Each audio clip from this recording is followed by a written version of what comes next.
The sport of MMA seems a lonely one. On fight night, when the arena calls the combatants, it is a single figure that steps into the light. But it is not so. Because when a warrior appears for combat, they bring with them something essential, an ally, closer than any team. They bring a purpose. On August 6, Cape Town's Adrian Sanchez faces Durban's Bradley Swanepoel for the EFC Interim Lightweight Championship. Both men fight for something greater than themselves. They fight for those that have brought them here. This is the countdown to EFC 136, where two men with an unbreakable purpose finally meet. Sanchez versus Swanepoel for the EFC Interim Lightweight title, proudly brought to you by World Sports Betting.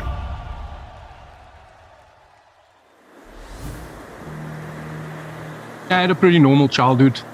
I didn't have everything that I wanted, but I also had everything that I needed.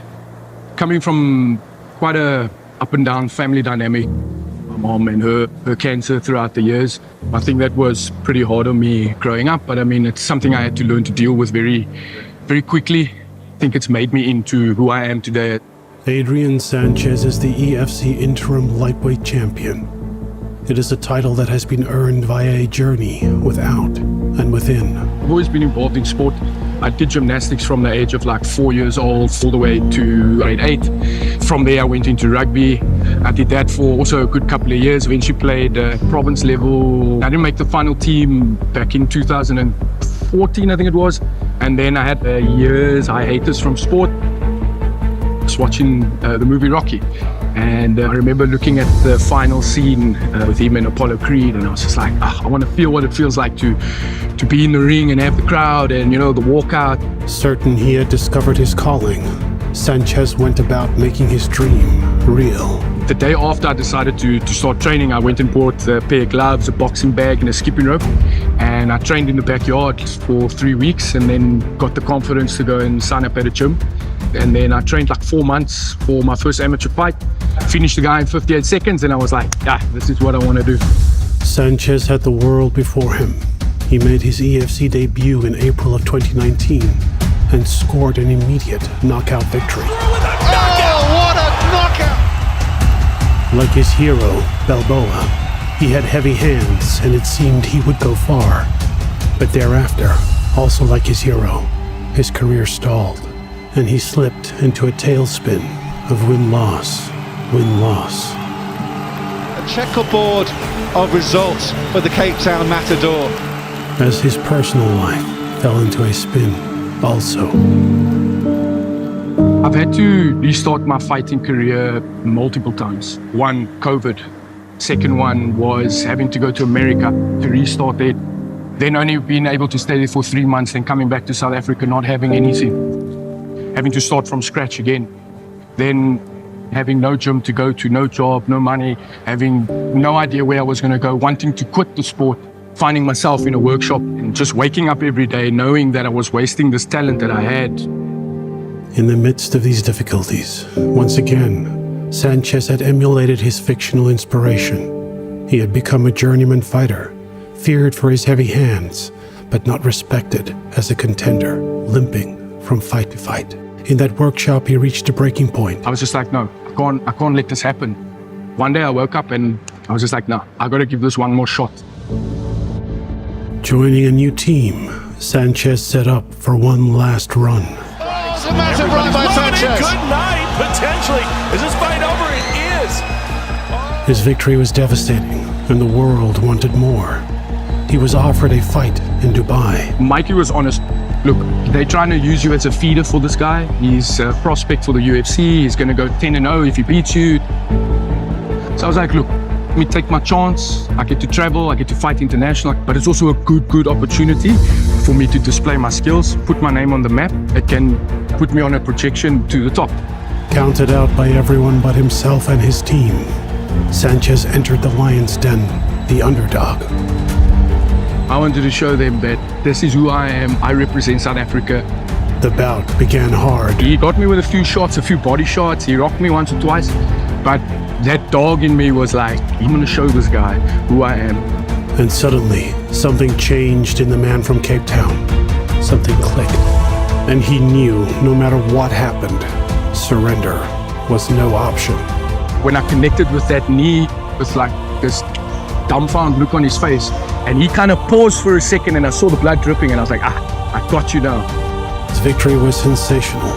Suddenly, Adrian Sanchez, the man with the up and down record, had gone 3 fights on the trot. And he was in line for a title.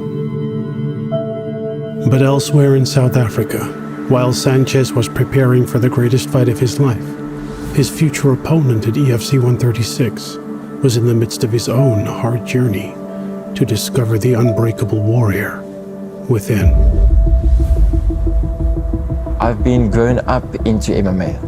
Since the day I was born, I was carried in a carry cot, first day on this earth, into the gym. Before I could even crawl, I was rolling. I started at the age of 4 years old. My brother and myself were the youngest kids in SA. We were 10 and 12 years old doing our first MMA fight. With my brother, with my dad, with my family, every day.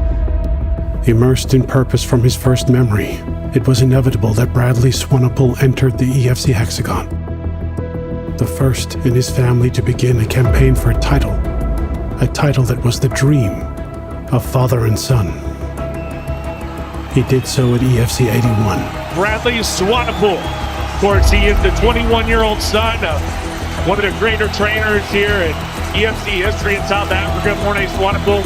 And we're truly going to see whether or not this revolutionary system of teaching MMA to children truly works, and I think it does. Swanepoel's performance was flawless, A kickboxing champion like the other. Beautiful technique. securing mount early in the first round. Well, he's going to pop out. This is going to be over. Round to the side to Say good night to Shelton. Oh, that's textbook. That is so beautiful. It's over. The Swanepoel dream was off to a perfect start. Victory after victory followed. Exactly where I'm making the debut. Oh man, you know that's what it's all about. You put in all that time. Father and sons going 5 fights undefeated, and Bradley booking a shot at the EFC featherweight title. But in the sport of life, catastrophe is never far, and here, the true test of mettle was waiting for him. The championship on the line, 5-minute round. Oh, it's a great left from Cabeza to put Bradley straight down. He's in trouble. There's a big right. Cabeza swarming all over him. Just 10 seconds into the bout, Swanepoel was felled by a right hand and could not recover. A lifetime of preparation undone with one misstep. This was the moment of adversity, the moment where a warrior is born. Got Bradley Swanepoel, the biggest rising star of the featherweight division, undefeated in the EFC, just been putting everyone away. Yeah, I'm speechless. It was just one of those shock moments. It's a hard pill to swallow. In my career, my first loss. So it was something challenging to work through. As it has always been, hardship follows hardship. Just as the dream of a title had been lost, so the heart of the family was under threat. We lost our gym in Toti. Economic conditions forced the closure of the family business, and now the Swanepoel warrior spirit came to the fore. We trained in garages, we trained on the grass, we kept on training. Doesn't matter what. That's what a fighter does, that's what a martial artist does. We adapt, we conquer. If you don't have a plan A, you have a plan B, C, D. In this challenging time, the goal of an EFC title was put on hold, as the Swanepoel men put everything into saving the family name. We were discovering our feet, we were making sure we raise our next step to grow our family, but it took some time. 1 year turned into 2 as carefully laid plans were put into action. But finally, the results bore fruit. The Combat Coaching Gym in Belido was born. Building a a team, a familia, a bond with people. It's super special when you're on the mats and you're training and you just have that connection. You just light up on fire when you're on the mats and you just feel this amazing vibe.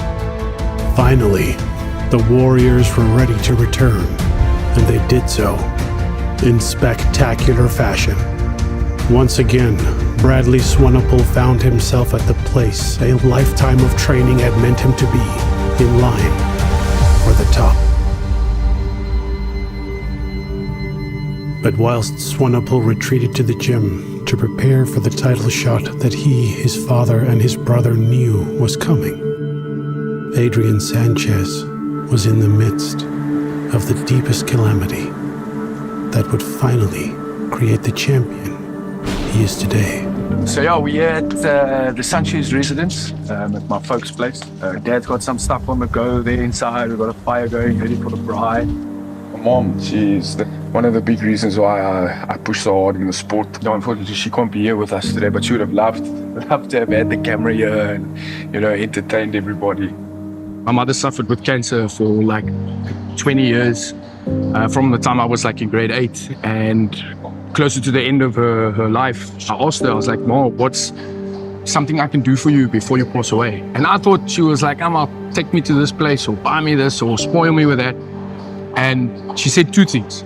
The one was find a wife, and the other thing was become a world champion. So I was like, geez, Mom, out of all the things you could have chosen, these 2. So it was a promise to my mother that I wanted to fulfill. Unfortunately, she passed away in December. I couldn't give myself a chance to mourn her death.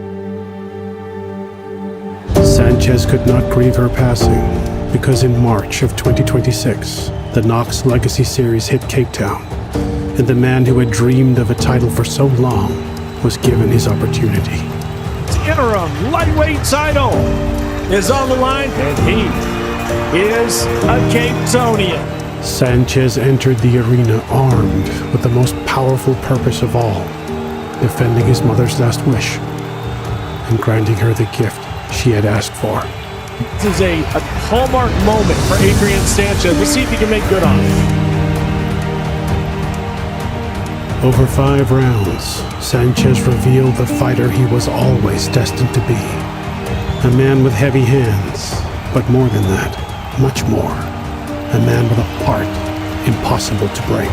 This is a dogfight. This is just His bout with Pereira will go down in history as one of the most brutal wars of attrition ever seen in the EFC hexagon. definitely some incredible heart being shown by both men. Nothing could stop the man from Cape Town.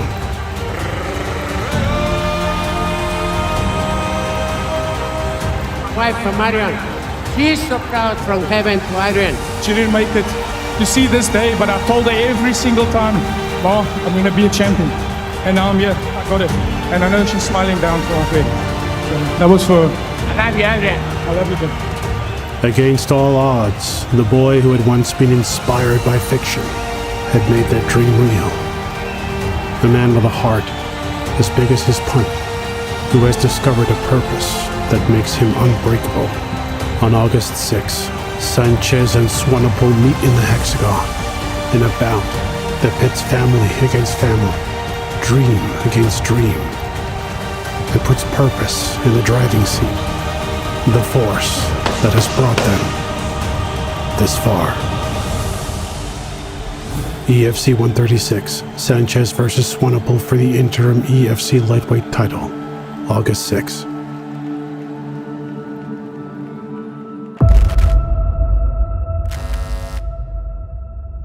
My mom passed away on the 9th of December, and before she passed, I asked her, was there anything that I could do for you? And she said, I want you to be a world champion.